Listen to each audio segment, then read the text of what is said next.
Hey guys, we have a super special video for you guys today. Our BFFs of podcasting, FosterStrong, is here to join us and talk about their podcast and everything they have going on. They actually just wrapped up season 2, so this is perfect timing for you to get to know them, their work, and their amazing story of resilience. So I'm gonna go ahead and bring them on screen right now. What's up, FosterStrong crew?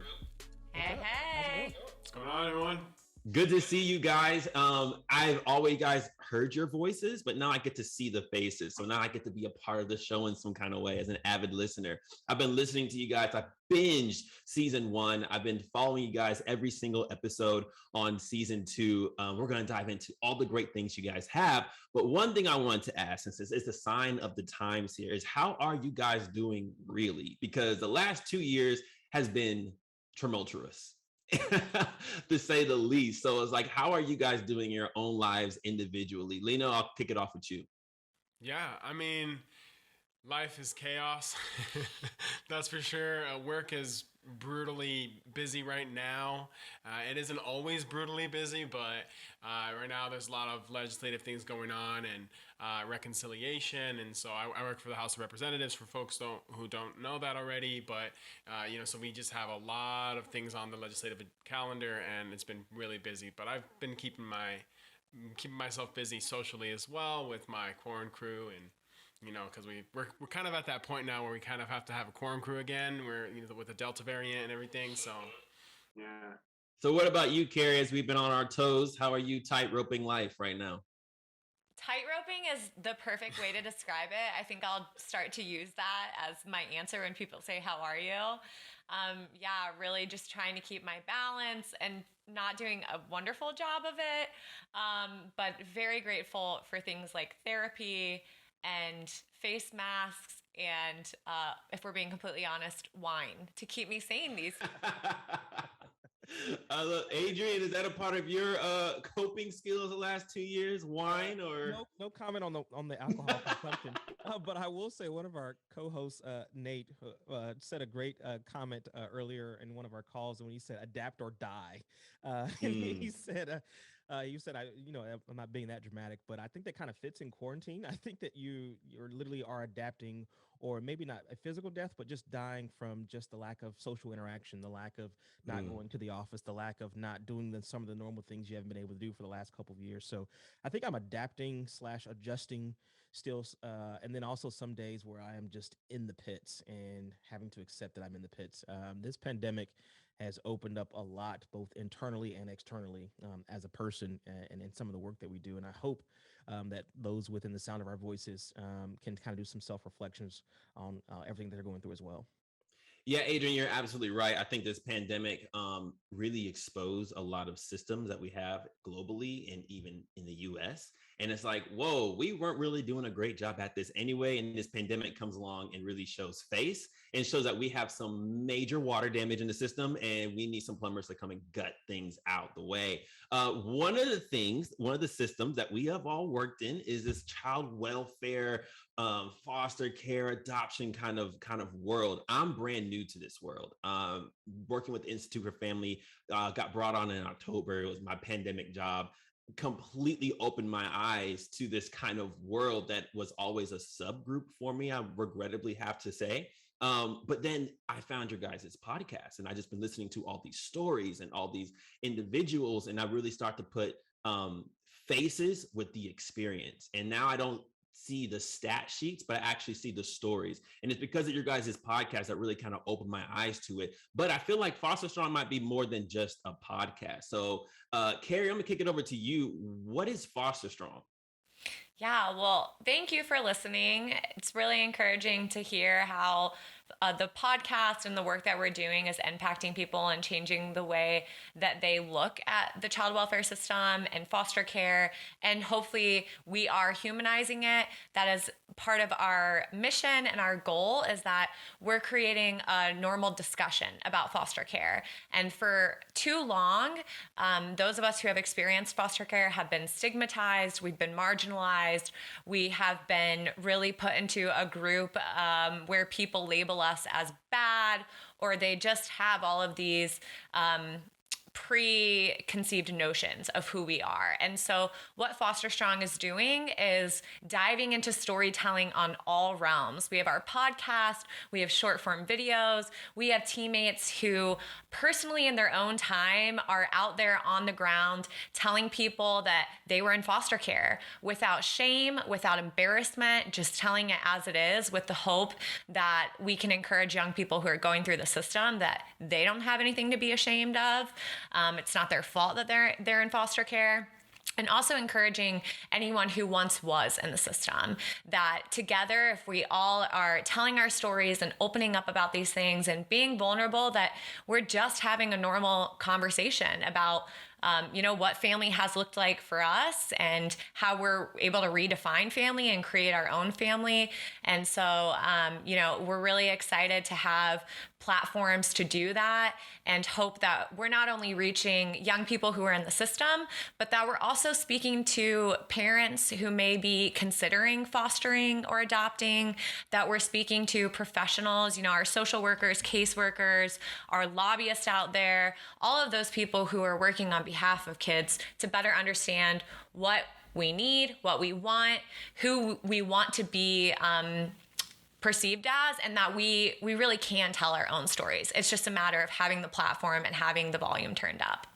Yeah, and let me tell you, guys' volume is all the way turned up because I'm starting to see you guys grow your platform. And it's not just a podcast, it's also a people. And speaking of the people, for those of you guys who don't know, we're going to go way back in the origin stories of who these guys are and why they're so qualified to have such a strong voice in this industry that we have. So not only are you guys all hosts of the amazing podcast, FosterStrong, you guys should go and listen to it. I'm going to keep plugging it this whole video series, but also there's something else that connects you guys all together that kind of qualifies you to speak on this subject. And Adrian, would love to know your story and your background. What's that thing that you guys all have in common?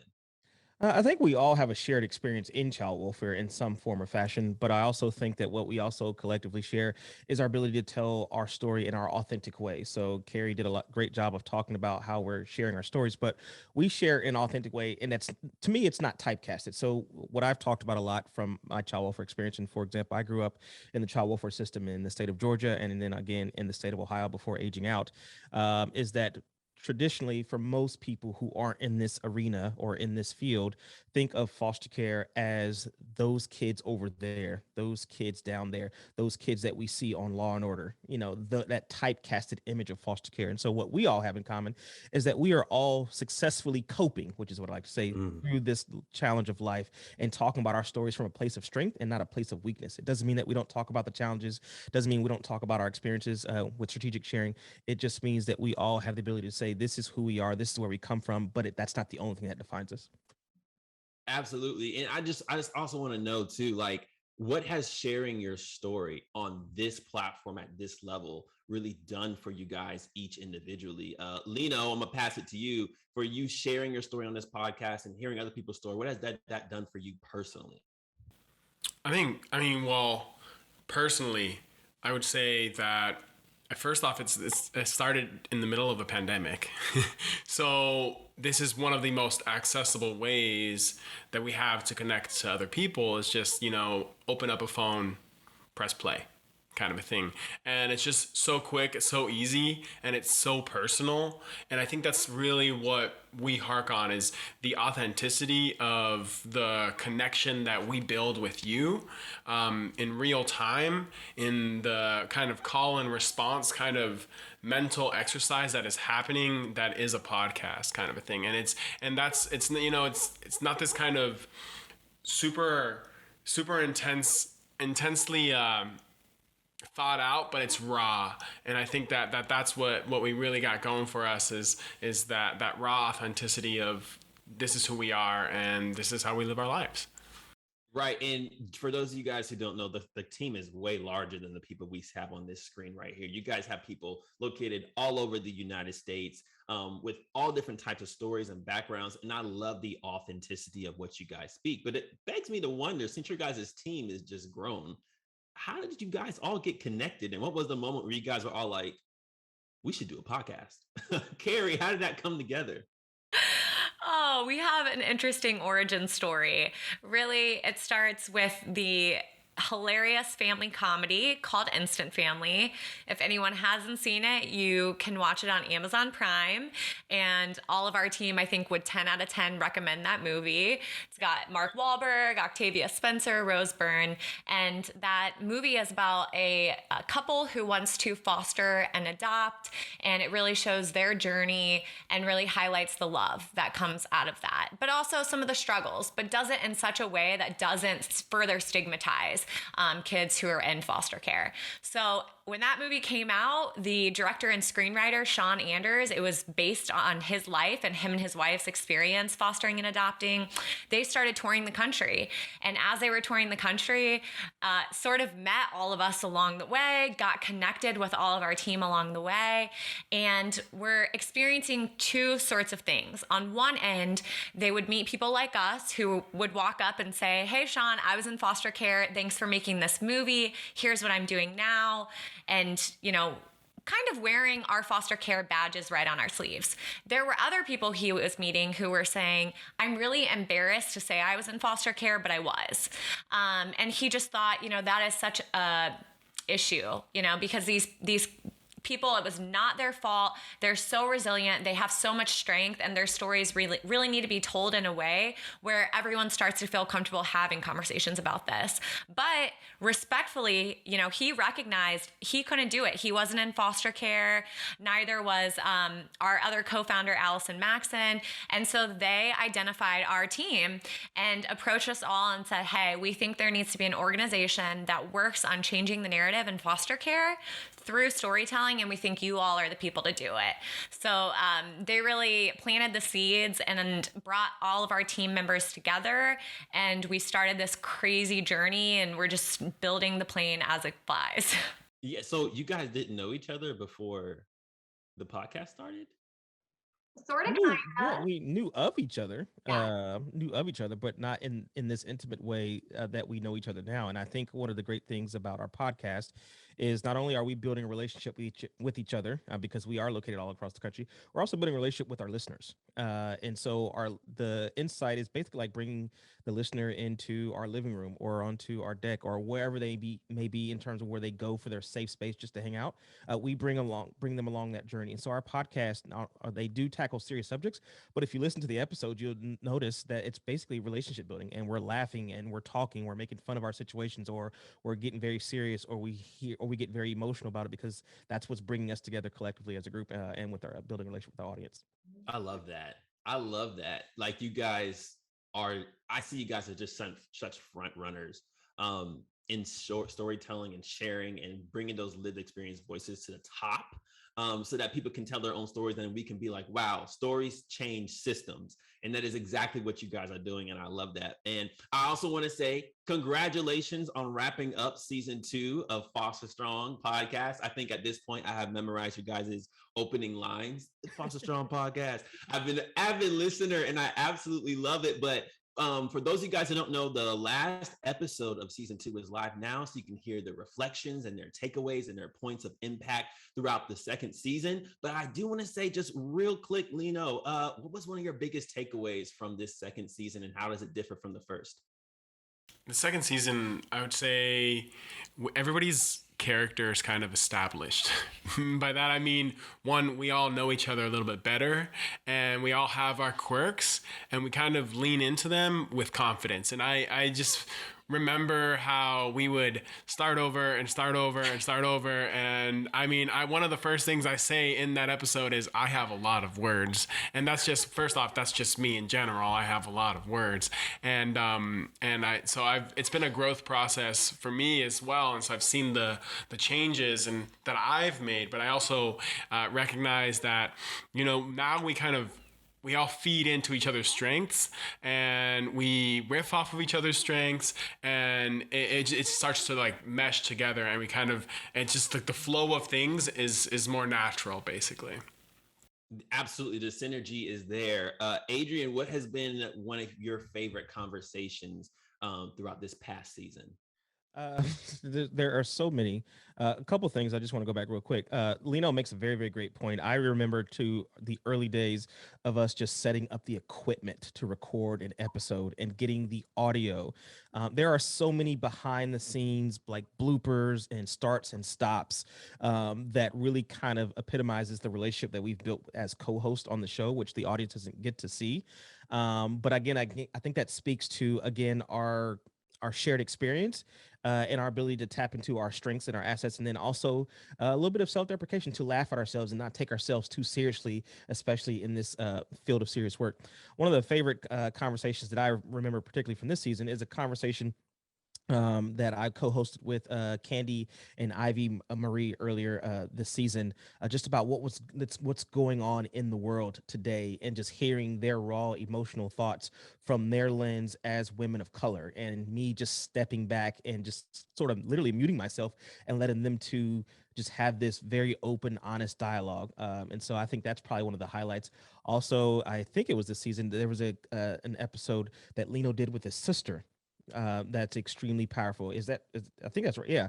And so I think that those type of episodes where people get the professional side of us recording a podcast, but it's still a authentic, real side of basically it's literally two people who happen to be talking to each other, and it's just a recorded conversation. And so it's not one of these, let's make sure we get all the producers, get the script ready, let's go through a whole bunch of run throughs. It literally is, let's sit down at the mic, here's some subject matters that we want to talk about, and press record, and it comes off in that authentic way. Yeah, no, I think that's one of the things that I think makes this podcast so unique is that I feel like you guys are having a conversation in my living room. This feels like Sunday brunch, or we just have pizza and wine. And we are just simply having these conversations. I love that authenticity. And as I kind of look at you guys, I see the growth and the strength that you guys have had, not only in the podcasting world, but personally. And you guys constantly talk about the resilience factor of it all. Like, you are FosterStrong and you are forever resilient. But Carrie, what does resilience mean? Could you just open that up for our viewers? Oof, that's a loaded question. And so I would say that first, resilience is deeply personal to each person. And I could share a definition of resilience means to me, and that could look very different. And it does look very different than Lino's or Adrian's or Nate's or Slam's or whoever else on the team. But I think we really unpacked this in the last episode of season 2. What is resilience? Where do we get it? I think it is one of those things that feels like a big cloud above us, some sort of mystery. But at the end of the day, I think it's taking one step in front of the other, choosing to get up even when you've been knocked down however many times, and being stronger for it. So. And I almost feel like, sorry, go ahead, Adrian, take it. I'm just gonna say that also we talked a lot on this season, and I think the co-host from this last episode to wrap up the season talked about it as well, about not wanting to be resilient and having and being forced to be resilient. And we spent a lot of time talking about resilience is also one of those labels that was placed on us. But it shouldn't have been, because as kids, we're not supposed to have some of the strengths and assets that we do have. But because of our foster care experience, and we sort of unpacked that conversation, and Lino and Carrie and Raya and Nate did a great job on this season-ending episode of talking about the flip side of that coin of having to go out in public and people saying you're resilient, you're so resilient, you're so strong, and what that means and the weight and the burdens that carries as well. So I just want to point that out. That's such an important point, and we try to really nail this down in the last episode too. But a big piece of our brand is you are, and that stands for unbelievably resilience. And we want to push that message out to young people that you are so unbelievably resilient. And at the same time, it's really not fair that you had to be. And we don't want to promote a false idea of what resilience looks like, because again, it does look different to everybody. And even the fact of being able to say, I was in foster care and here I am today, there's resilience in that, because that's really hard and that's really isolating and that's really lonely. And so I think, please, we encourage everyone to go revisit that episode so that, we all can consider, what does that mean? And what do we mean when we say that to people? Yeah. And I think for me personally, like you said, resilience is a whole personal thing. And I was thinking, I was like, resilience almost is like retrospective, whereas like I have to look behind me and it's like, whoa, I did make it through last week, last year, last month, 3 years ago when I was in grade school. And so I was just thinking and wondering here, what would you tell your younger selves where you are right now? And I kind of want to get this answer from everyone. So let's go to Lino here. Lino, what would you tell your younger self? I think I right away I automatically go to kind of like a sort of confidence because I almost have to earn the confidence that I have now. And the confidence that I'm talking about is the kind of confidence in your sense of self. It's just being sure of yourself, whatever that means, kind of a thing. Even if you are a person who vacillates a lot and goes back and forth on things and you're a very fickle person, but you can be confident in that you are a fickle person, right? And you can be confident in knowing that and understanding that about yourself. And I think that's something that, I would tell myself is to listen to that inner sense of self a little more and to pay attention a little more to that, because I oftentimes let the words of others steamroll my own understanding of self. And that kind of came back to bite me, and I had to learn that over the course of a couple of years. And now I have a very solid sense of self. It's funny because I feel like I'm doing a lot of this work in therapy right now. And it was really hard for me when I first started doing it. But really, at the most simple foundational level, it's just, I would tell my younger self, like, I love you and I'm sorry. And you don't have to do anything to earn love. And it's going to be okay. And this experience is going to make you a better advocate for other kids. So I believe, everyone, we get assigned a mountain to show other people it can be moved. And my mountain is foster care. And I just have to look back at the child me with love and kindness and grace to be able to have what Lino was talking about, a strong sense of self, and accept all of the experiences for what they are. So, Adrian, what would you tell your younger self? Did you catch that? Did you see why she's our executive director? Phenomenal.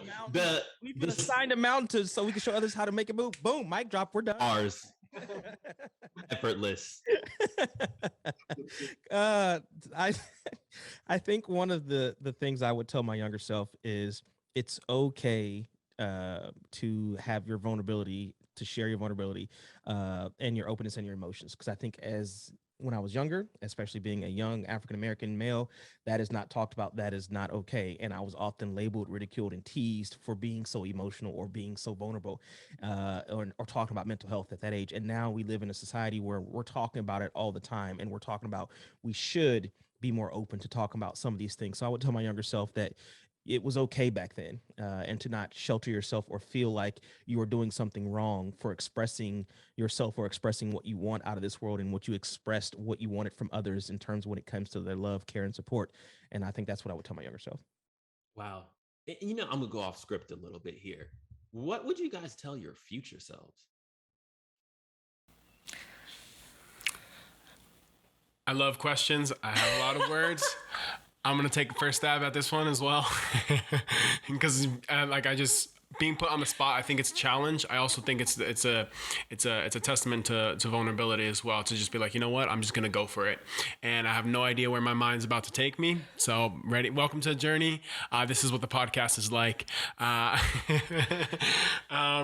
say that to my future self, I just want to remember the journey. Like, I just want to remember everything I had to kind of go through, and I don't want to forget that. And I think even in reflecting on my past, I don't want to forget the experiences that I experienced, because they made me who I am. And because I love who I am now, I'm really proud of everything that I've experienced, because I'm really proud of myself and who it's made me to be. And although there have been many things in my life that didn't need to happen and maybe shouldn't have happened, I wouldn't take it any other way at this point, because I can't guarantee that I would be the same person. So I think to my future self, I would be like, keep all those things that you had from there, but what are the new things? What are those new things? And I think that's the question that it would be like, imagine reflecting like add a journal line, like what are the new things that have been added to your recipe of who you are, and you know, what makes you who you are? Like what are those demarcating experiences that define you?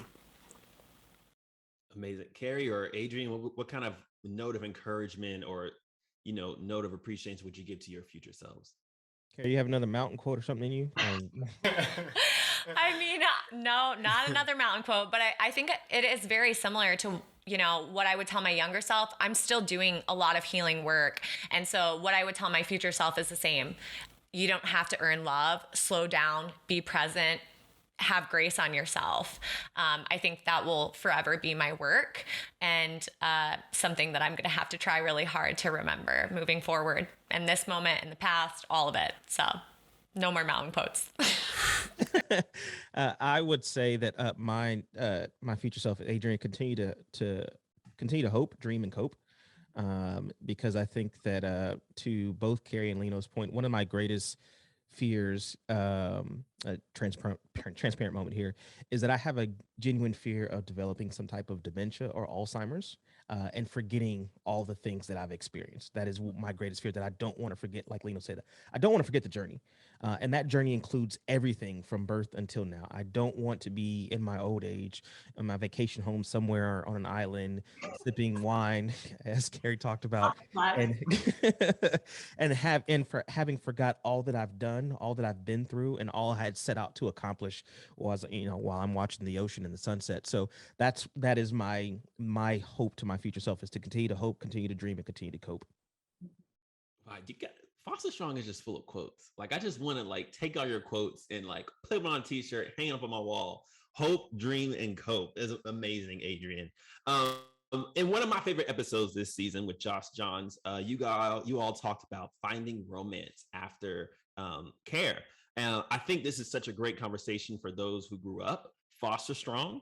And based on you all's lived experience, just quick dating tips for those who are kind of in this space. Adrian, I saw you throw a head back. I got to start with you, my guy. Give me a quick dating tip, just quick.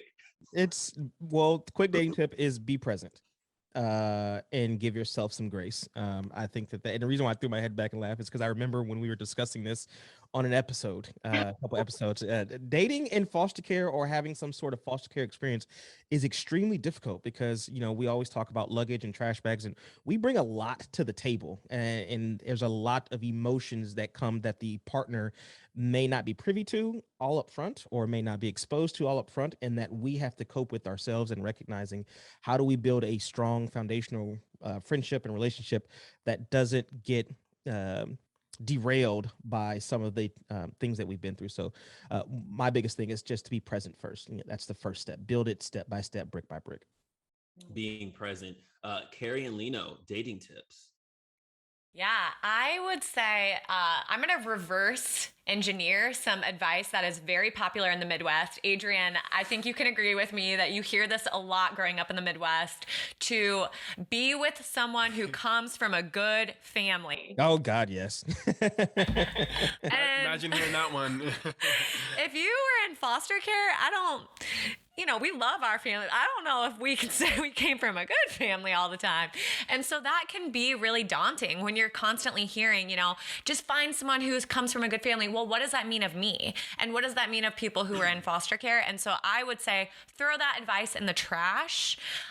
Be with somebody who treats you well, who loves you unconditionally, who allows you to show up as your authentic self, and who makes you feel safe doing so. So look for that. Don't just cling to some of these age-old traditional advice, like be with someone who comes from a good family.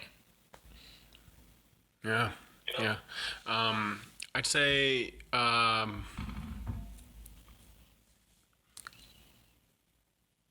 specifically, there's no one right way, and there's no one right trajectory for anything. First off, it's kind of just like scrap. I've you always hear this idea of it's like, first this is what happens, then this is what happens, then this is what happens, and this is the escalation, and there's like an escalator of a relationship, some kind of hierarchy of success, the model of success of a relationship, and romantic relationships with a capital R. And first off, this same kind of thing happens in the realm of family, and we know that these cookie cutter families aren't the most successful families, or the most successful definition of what a family is and looks like and breathes and speaks and talks. And if it, it doesn't necessarily walk and talk like a duck, it doesn't have to be a duck kind of a thing. And what I'm getting at is essentially that relationships are the same way, is that there's no one right way to do a relationship, and that you really have to step back, look at society's expectations for what a relationship should look like, and then define your own understanding of, and relationships are intensely intimate. And by that, I mean, it's like your own defined understanding of connection. And so go by that and not by what society tells you it should be. Look for Lino's book coming out on Amazon, and on dating tips and success. And then one more, which we covered on the Joshua Johns episode, which I know, Isaiah, you loved this piece. And this comes from many wise relationship therapists. Just deal with the luggage and baggage that Adrian spoke to. Specifically, the quote is, deal with your childhood issues or your romantic relationships will. So you got to do the work to show up how you want to in a romantic relationship. Agreed. 100% agreed. Absolutely. And that is one of my favorite quotes now. And I'm just like, oh my goodness, I need to do some work myself. Somebody call my therapist, please. Are we not all literally a work in progress? Like this whole notion that once you reach adulthood or whatever level of maturity that society defines it, like all the work is done. Like we're a work in progress, continuously, or we're supposed to be, indefinitely. So. I couldn't agree more. Amen to that. Another thing on the podcast that I feel like is super unique to you guys and has sparked a great debate over here at Institute for Family. For those of you guys who don't know, we are an allyship with FosterStrong to help push their message, reach more people. So we're doing amazing work behind the scenes. So you might see them on our platforms and vice versa. And one of the things that has come up is DC versus Marvel. Now, I myself am on the right side of the team, and that is Team Marvel. However, others on the Institute for Family do not necessarily agree with me. So could you please help us settle a debate? Lino, Marvel or DC? Marvel. Yes. Okay. Carrie, Marvel or DC? Marvel all the way. Oh you can, come on. Captain Adrian. America, enough said. Captain America. Star Wars. Well, I think that this last episode proves it as well, that you continue to have conversations because they were talking about Batman and all the orphans, or those who grew up in foster care, and how they're portrayed as superheroes. And then I believe there was a comment, I forget which co-host, said that even villains sometimes come from that similar background. And so I always go to Star Wars and Darth Vader, and how Darth Vader started. He was a child whose parents were killed, so essentially he became an orphan. He experienced a lot of childhood trauma, and then he grew up and became this villain, but he became this villain because of all the trauma, and he necessarily didn't deal with it. And then, so that's the way I sort of look at that, and how I connect between it's a battle of, good and evil. So we do a lot of conversations like FosterStrong about, resiliency and stuff like that. But there is, if we're being honest with ourselves, there are days where there are dark days. There are times where it's not all giggles, it's not all laughter, it's not all, wine and conversations. There are some really dark days and really traumatic days. And I think that what we try to do is that we try to be vulnerable and share that with our audience, that this is not just going to be superhero moments every single episode. It's going to be the Supermans or the Batmans or the Spider-Mans, and we're running to save the day and to save the people. Like, there are some really, really dark days, and we're here to share that it's okay when you have those dark days, and to reach out to those that support you, and that mental health and therapy is okay to talk about and go to and stuff like that. So Marvel or DC? Marvel. There it is. We love it. We love it. Somebody call the Institute for Family and let them know Marvel is the right choice here. And until I started listening to the FosterStrong podcast, you guys really made that connection for me. Like, why do all these superheroes have very hurtful stories that involve families, and that sometimes birth the hero or it birthed the villain? And like this, how either way they dealt with their trauma as a youth kind of determined their story moving forward, and like their path side of like the dark side or whatever. But then it's like even sometimes the heroes and later on their comics would have these moments where that trauma would pop back up and cause moments of great confliction between making a major life decision. So that kind of dives back into this whole mental health conversation. And I kind of want to know, at what point in your guys' journey did you realize I really need to prioritize my mental health and deal with some of this trauma? Because yes, I've been resilient and I've been strong and I've been putting on a brave face this whole time, but heroes still hurt too. So at what moment for you guys was it like, you know what, I need to do some work on me before I can move forward?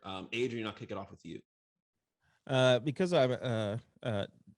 believe in pandering to the crowd, I said Marvel, but even though my favorite superhero is Batman, and that's DC, and that's only because he had no special powers. He was like an actual human, and so all of his stuff was built on his own, coming of age with with Alfred and the tools and the gadgets. But he didn't get bit by a spider, or he wasn't born on Krypton or whatever. So, but to your question, I think I recognized it at an early age, and then I, like most people, nah, that's fine. I'll shove it off. I'll come back to it later because I need to deal with it.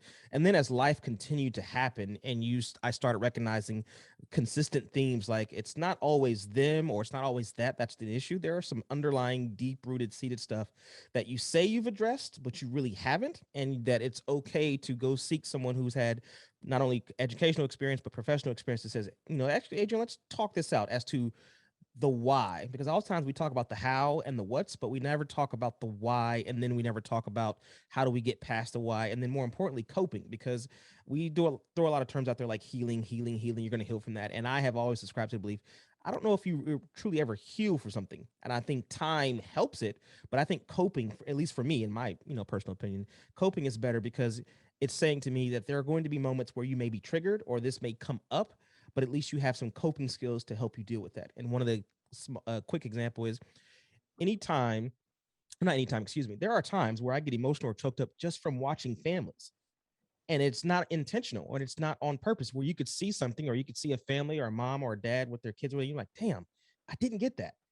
And it's not that it's anyone's fault. It's not that family's fault, and it's not my fault, but it's just an emotion, because that's what childhood trauma is. That's what an adverse childhood experience is. You see what you did not have, knowing, especially when you work in this field, when you spend your time trying to help others deal with it, you see little small reminders of what you didn't have and you long for it, but you're still moving on and you're still processing, you're still coping. So stuff like that. Wow, well said. Adrian for president. Just gonna stick that out there. Uh, Carrie, what about you? Like, what was the moment you're like, wow, I really need to do some digging here and really work on this? Yeah, I think sometimes life forces us to do the digging and do the work. And that certainly was the case for me. I had two big losses pretty much back to back. Somebody who was like a sister to me passed away of cancer, and then 8 months later, my mom passed. And so, that just opened up all of the unhealthy coping mechanisms that I had, because that's the thing about unhealthy coping mechanisms. They're only sustainable for so long. They'll only make you feel good for so long. And when you have a big life tragedy or trauma then happen, and you're relying on that toolbox of unhealthy coping mechanisms, in my case, overworking, pretending like everything's okay when it's not, then when those big moments happen, you can't, like, you crash, you burn, you need what Adrian is talking about, a stronger set of tools. And for me, I didn't know where to start with that. And so I had to go to therapy and really start to learn, one, what have I really been ignoring for so long here? But two, what is actually going to make me, deal with this stuff, cope in a better way, make sure that my triggers aren't as big, and that I'm not taking it out on people around me, all of those sorts of things. So I would say, life forced me to do it, thankfully, in an unfortunate way, but I'm really grateful for the push, and I will forever be in therapy. Everyone has a different method of what works for them, but for me, it's therapy, and I talk about it a lot, and I love it, and I will continue to put plugs in for it. Yeah. So it's very interesting. I have a very different question or a very different answer in response to this, particularly because of, I guess, like who I am. I don't ever really tend to prioritize myself either in a good way or a bad way.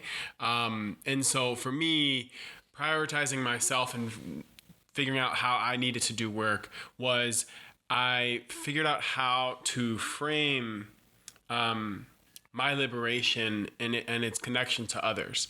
And in some sense, what I mean by that is that there's a quote that I heard it once, and I was like, that's the stuff right there. And Gwendolyn Brooks, I don't remember the entirety of the quote, but the basic message is that it's like, if you've come to liberate me, then you're like significantly like misguided. But if your liberation is bound up in mine, then let us work together. And so really for me, my own liberation, my own work and sense of work is bound up in other people. And I don't exist in a silo, and there's no way that I cannot exist in my own. And I think there's this rampant individuality sometimes that does happen, throughout our country. This the individual, the bootstraps, America kind of a thing. And I think so. I really, appreciate that I grew up in a communal environment, in a communal culture, and like I didn't get pulled away from that, even though I was in the foster care system. I grew up in a Mexican household. I am Hispanic myself. I grew up speaking Spanish, and so I was instilled with communal values. And so my liberation, my sense of self, my successes in life are just as much everybody else's as they are mine. And so my own priority to work on myself is for others and in duty towards others and duty to others and out of an obligation towards others, that, I feel like it goes both ways. I would also just add, foster care is traumatic. Being removed from your birth family is traumatic, no matter the circumstances, and it has long-lasting impacts on your mental health. And there are more foster youth and former foster youth that have post-traumatic stress disorder than there are veterans. And there is a real mental health crisis happening in the foster care community. And all of us need to be more accountable to how we're helping young people cope and heal from their trauma, and really listening to what it is they need, because not every young person wants to go to traditional talk therapy. For some of them, they want art. For others, they want dance. And really, it's about building connections where they have that healthy release. And so that's something that we all can be better at partnering in young people and really helping them to heal and thrive and flourish. Wow. Thank you guys so much for sharing those nuggets. I'm walking away. I feel like I went through my own little session here. I'm walking away with so many nuggets. I see you guys as such torch bearers. And I want to thank you guys too for lighting the torch that I didn't know I had either. I think regrettably, I was that group that was standing on the outside that said those people over there. And it wasn't as close to my front door as it should have been. And since I love the podcast medium because it forces you to listen. And in that forceful listening that I had to have, it was a reckoning to be like, whoa, my eyes are open and I see so much more now. And I attribute a lot of that to you guys, and you guys is bringing those stories to the forefront. And I would really encourage people who are seeing this, seeing these people for the first time, or just now hearing about FosterStrong, open up your ears and be quick to listen and slow to speak, in a sense, so that you can really take this in and then figure out, what can I do? Not to just build a system and parachute it on everybody, but more so like, what can I do to work with people and alongside people to help everything grow and make the system better? And I really do think that these stories, as heartbreaking as they are, just hearing it from you guys has just watered my garden as well. And I just want to say thank you guys so much for talking about this and building this platform. I know it's been hard. I know it's struggles, and we go on and off on mute, and sometimes the Zoom program doesn't work and the mics go out and we can't find the people that we need. But I just want to say thank you guys for being resilient and keeping up this podcast, because I know it's just, if it helps me, then someone who's so much closer to this door, I know for a fact that it helps them bloom as well. I'm kind of sad season 2 is over. I was really looking forward to listening to you guys all the time, but there will be a season 3 ? Duh. Oh yeah, no question about it. Absolutely. What are some things that we can look forward for season 3? If you guys can let any secrets, any cats out the bag. Ooh, I don't know. You might have to pay a pretty penny for some secrets to be released. But we're really hoping this season we were calling for the next generation of great and wanting to identify some young leaders who are doing amazing things in their own community. So really hope to amplify them more in the next season and continue to partner with amazing organizations like the Institute for Family, who, you know, we're not just partnering here. It is a true allyship, because what is happening is the Institute for Family is amplifying our voices, and they're using their powerful platform to lift our platform up. And the voices and the platforms of people who are in foster care have been marginalized for a long time and haven't really gotten the space and volume that they need. So thank you to the Institute for Family for your allyship, and we look forward to all of the good trouble, as John Lewis would say, that we're going to stir up in the next season and the year to come. Absolutely.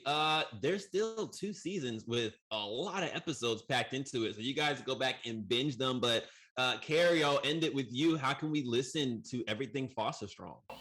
You can listen anywhere you get your podcast, if that's Spotify, Apple, iHeartRadio. You can go to yourfosterstrong.org. That's the letter UR, fosterstrong.org. And you can also visit the Institute for Family's website. They have built a beautiful platform where you can listen to our podcast right on there. And look out for all of the good work that we're doing in the meantime by following our social media at yourfosterstrong on Instagram and FosterStrong on Facebook. And we look forward to continuing to work with you all. Thank you to all of our listeners and supporters, and onward.